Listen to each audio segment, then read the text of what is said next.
Hello and welcome to Honey Badger Radio. My name is Alison Tiemann, and with me today, once again, every time I do this, is Hannah Wallen, host of HBR Talk. So Hannah, tell me what the topic was for this week's HBR Talk and why you chose it. All right. Well, this week we are going to be talking about, we're going to be continuing, I should say, the discussion about social media. A lot of people don't realize the importance of social media.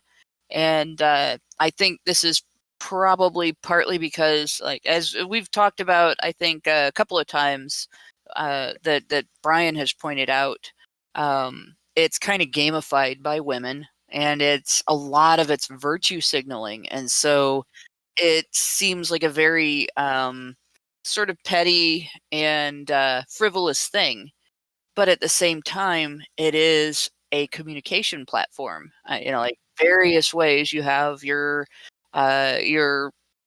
person-to-person social media, your all about me social media, where you post your memes, you post your what's going on in your life and everything, like Facebook and Twitter and stuff like that. There's social bookmarking sites like Reddit, which can still be the all about me thing, but a lot of it is linking to other things. Hey, look at this thing I found on the internet, and let's talk about it. And you have your various types of, like, even the old stuff, like the old live journals and everything. But all of that, every place that I've ever been on social media, and I've used a lot of just different social media, there's always been an underlying issue of the ability to share information on which people can form their political opinions, information that people can learn about anything from their hobbies to medical information. Newest medical information coming out a lot of times gets discussed on social media. There's always trolls with various intentions that just basically fuck up the decisions and the discussions and the media itself. And like, to be honest, I can sympathize with a lot of people who think social media is not valuable, because if they've encountered various types of social media trolls, and I would say information disruptors, because a lot of times, like, trolling has its own specific definition, and some of the information disruptors get labeled trolls, but they're something actually worse than trolls. I would think that would make people feel like social media has no value. But what's really going on there is you're dealing with propagandists, and you're dealing with people who maybe are misinformed. There are crazy people on the internet. We run into them all the time. And then you're also dealing with people who have malicious intent that's more just, the classic disruptor troll. And so I want to talk a little bit about how that impacts information sharing among political activists like ourselves on the internet, and the ability to draw more public attention to political issues and get more people discussing important political issues, and why it's important to be able to do that on social media, and why it's important to be able to handle encounters with these types of information disruptors. Yeah, definitely. In order to have those conversations, because to put it in I guess nerd terms, social media is still where you have a large opportunity to get valuable information across regarding your political issues to normies, whether they know you or not. It just has to be, you just have to get around the trolls. Mm-hmm. Yeah, and the trolls seem to be dead set on trying to mislead or insult or to belittle and derail in many cases. And to be honest, I've noticed that there's a pattern of behavior in a lot of the people who oppose our particular. Well, I wouldn't even necessarily call what we do an ideology. We just bring attention to information and data sets that people want to ignore. Yeah. That are inconvenient to the narrative of social institutions, like dominant social institutions. They've decided that they just want to throw this data out. And we're like, well, no, actually, I think this data is really valuable to bring attention to. And also the fact that the data suggests that the conclusions that you've made about certain things, like who are the biggest victims of domestic violence or sexual assault or other social ills like that, the data sort of paints a different picture if you look at it honestly. And if you do your own kind of analysis on the methodology and the results, then you can make a very strong case that we either know that there isn't a strong bias towards male or female victims with any of those social ills, or alternatively, the data isn't in to make a definitive judgment on whether or not men or women are affected more by sexual violence or domestic violence. And furthermore, is it that necessary? I mean, what will come out of concluding that men and women are affected more? Just give the services to everyone, and those people who are more affected will be able to utilize them. Will utilize them more, and that you don't need to know whether or not it's men or women. It really speaks to a particular desire to maintain a particular narrative. And incidentally, just speaking about the trolls and what they talk about and what they run interference on. And the simple fact is that and it may not even be trolls, they may be true believers. Although sometimes I really wonder, because it does seem like they don't genuinely believe what they believe, because it's almost impossible to do so. Like the idea, for example, that men and women are at war with each other at the same time as they have absolutely no interest, no strategic interest, and any potential weakness that men might have to women. Well, if you're at war with someone, wouldn't you be at least have a strategic interest in their weaknesses? But they just want to hide them. And at the other end of it, you have this narrative among feminists that men are completely callous to women, that men are malicious toward women, and this is like men at large. The male population, according to feminists, has at large has dominated women for centuries on the basis of a perceived inferiority. And they've done so effectively without being overthrown by women all that time, and they've done so intentionally and with complete disregard for women's welfare and women's experiences, how women feel about being treated this way, and so on. According to feminists, that's the male relationship with women, and if that was the absolute gospel truth, if it was fact and undeniable, feminism would be entirely ineffective, because who the hell are they appealing to get things done? Yeah, exactly. And furthermore, they're not identifying any ways that men are vulnerable to women. Right. So if women if have we're no power in society, women have no control over anything, according to the feminist narrative, right? Women can't accomplish anything because women are kept down and dominated and so on, right? So they must be appealing to men. But men hate women, so men won't do anything for women. How is feminism ever effective? How is feminism ever accomplishing anything? All the things they take credit for. How did feminists do that under the circumstance that they claim exists? Exactly. And furthermore, if you assume that men have all of this political, social power, that women have no balance of power coming from somewhere, it doesn't make sense when somebody comes up to you and says, oh, by the way, your enemy has these vulnerabilities, for you to start screaming at them and calling them a monster, and saying, I don't want to listen to this. I'm going to hide this information.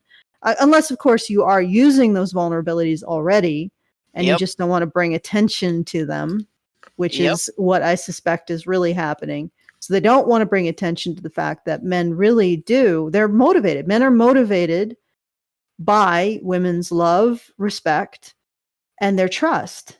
This was what motivates men to do what they do. Sure, there are situations in which men want to pursue relationships with each other. They want to pursue business and academic interests in the past with each other in order to create a sense of fraternity. And I mean, women did that too at the time. Like if you go back 150 years, women had their own stuff that they wanted to pursue with each other, just like men had their own stuff that they wanted to pursue with each other. And men can be very possessive of that role, because it's that role that they perceive gives them value. So when you take away that role from them, you're taking away the potential for them to get value. So they resist it, or they resisted it in the past. It's all very understandable. It doesn't have to be explained with this kind of harsh, hateful, militaristic attitude from men towards women. So it's like, it's just a lot of this stuff just doesn't make any sense. It doesn't make sense why they would attempt to appeal to people that are men if they really believe that men have been trying to keep women down in the most horrific oppression possible, unless, as I said, they already are aware of the weaknesses men have towards women in terms of women's approval. And I mean, after all, men do not reproduce without the approval of women, and reproduction is a much bigger drive than even survival. And So that's never been more true than after abortion became commonly legal around the world. Now, I know that there are a lot of places where it's still not, but essentially, a man's ability to reproduce in first world countries that have legalized abortion is completely and totally at the mercy of women. Because if they decide they don't want that man's reproduction to be a part of their lives, if they don't want to reproduce with that man, even if they get pregnant, they can just kill the baby. So it's absolutely dependent on women's approval in the West, 100%. and in other cultures, it would have been dependent on women's approval as well. Forced marriage is not actually that common, or it would be dependent on the approval of the groom's parents and the bride's parents. So it would be a family-based thing. So it's just it's a situation where, if what they were proposing was true, then their methods are absolutely useless and incomprehensible as well, because you don't tell me, oh, by the way, that bear over there is a man hater or a woman hater, and the instant you approach the bear, it's going to tear your head off. And then you go over and poke the bear with a stick. You're not going to be able to maintain the idea that the bear is so dangerous. Men are so dangerous to women. At the same time, as you constantly verbally abuse them, expect them to take it and give you stuff in response. Yep. And this is basically the experience that we have with feminists on social media, is this consistent and constant poking the bear, virtue signaling their hatred for men on a regular basis, and virtue signaling their judgment of men on a regular basis, without realizing that they're also virtue signaling their judgment of women. And when you discuss and argue points with them, a lot of times they're very, very closed off. There's almost like an allergy to information that contradicts their narrative. Because you get the reactions that you get can be completely and utterly flabbergasting. And then, of course, there's also the other thing that we're going to be talking about a little bit. There's a pattern of malicious information disruption. And that kind of information disruption, that's more along the lines of people like we've mentioned before. Take down MRAs is an example of this.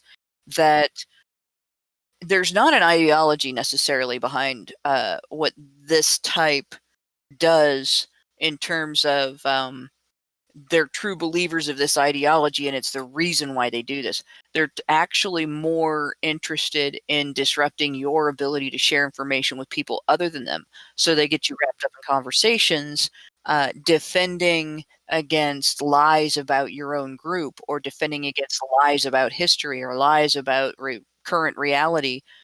And while you're doing that, you're not talking to other people. You're caught up in this, and you're not working on your projects. You're caught up in this, and they will use every logic fallacy in the book, right? They will use every trolling method in the book to keep you in that conversation, and it's all bait. And it's really sad to watch sometimes. And a lot of times, if I reply to stuff like that, I'll reply by mocking it. And I'll, mocking it with memes, mocking it with GIFs, mocking it with short videos of animals going blah blah blah blah blah blah blah. So literally, like goats that are doing that, or cats that are having their butt scratched, and so on, because that's all that it deserves. And I'm not going to waste any further time trying to argue with these people, because they're not arguing to convince you of anything or to be convinced. They're arguing to keep you busy. Yeah. And once again, it is patently ridiculous to base any ideology on the idea that men have constructed a society for their own benefit at the expense of the women who raise them and whose approval incentivizes creating that society in the first place. Yep. It's a ridiculous notion. And it doesn't really, at this point, I'm at the point where I'm starting to think it doesn't really deserve an argument. That people who honestly believe that, I don't know what to say. I mean, I've noticed that you can't get through to them with facts. You can't get through to them to point out the obvious and logic of that. If it's true, then whatever you're doing is pointless. Like the only way that you are going to conclude this is just to go in the radical feminist camp and start militarizing and just genocide men. That's the only way you're going to conclude or get a positive outcome if that is the case.